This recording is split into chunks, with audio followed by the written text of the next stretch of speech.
Lawmakers are back at the Texas Capitol after Governor Greg Abbott called an immediate special session Monday night. That came hours after the regular session wrapped up without the passage of several key bills identified as priorities.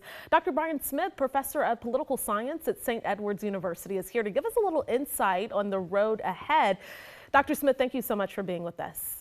Well, thank you for having me. So special session number one will focus on property taxes and border security. Lawmakers carved out billions of dollars to cut property taxes during the regular session, but the ledge couldn't agree on how to allocate those funds. What's the holdup when it comes to the property tax legislation? It really seems like we're at an impasse.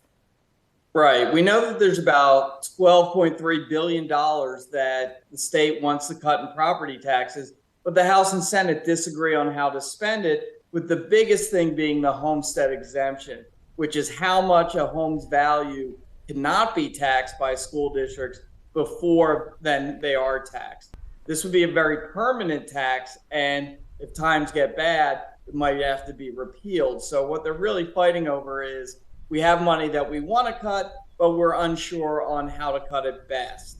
And the Senate definitely wants to increase that homestead exemption. Okay, so you talk about the division between the House and the Senate. House Speaker Dave Phelan wanted appraisal caps. Lieutenant Governor Dan Patrick wanted a bigger homestead exemption. Governor Abbott, though, is calling the special session specifically for reducing property taxes by compression. What exactly does that mean, and what does that tell us about this? Well, it tells us that we do have a balance of power with three different people with three different ideas. And the fortunate thing is we're cutting taxes rather than raising it. But we also see three different branches with different views on how to spend the money. So that's why we're having a special session with a very narrow agenda, meaning we're going to have 30 days for these three parts to get together and decide what is the best way to divide this money up, whether it be an increase in the homestead exemption, tax cuts directly to the schools, or the cap compression. Okay, and I want to look back in history, Dr. Smith. The 71st session in 1989 and 1990 ended up having 6 special sessions. So Governor Abbott is signaling that there could be more special sessions. What priorities do we feel like that he'll focus on for those special sessions? Well, obviously, he doesn't want to flood the agenda because then you'll never get anything done. So he really wants to readdress border security. He gave us a little taste of what he wants with the Stash House bill, but I think he wants to increase border security.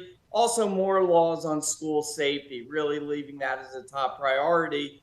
And then we'll see whether or not he wants to kind of readdress school funding. Right now, the governor sits back after the legislative session, but in special sessions, he takes the priority. So we're going to see what the governor wants, not what the House and the Senate want. Okay, and you did mention border security. It's very specific. He's looking at solely to focus that on the increased penalties for criminal conduct. When Title 42 lifted, we didn't really see that surge at the border that many people anticipated. And so do you think that that changes the approach of what his focus will be? I think it does, meaning he's going to try to get some of this low-hanging fruit on border security picked first, meaning everybody's in favor of increasing penalties on stash houses and people who are involved in human trafficking.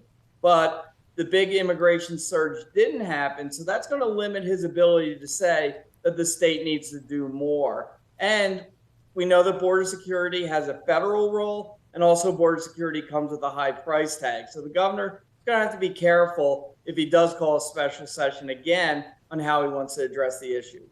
Okay, Dr. Brian Smith, as always, thank you so much for your analysis. I'm sure we'll be talking to you soon.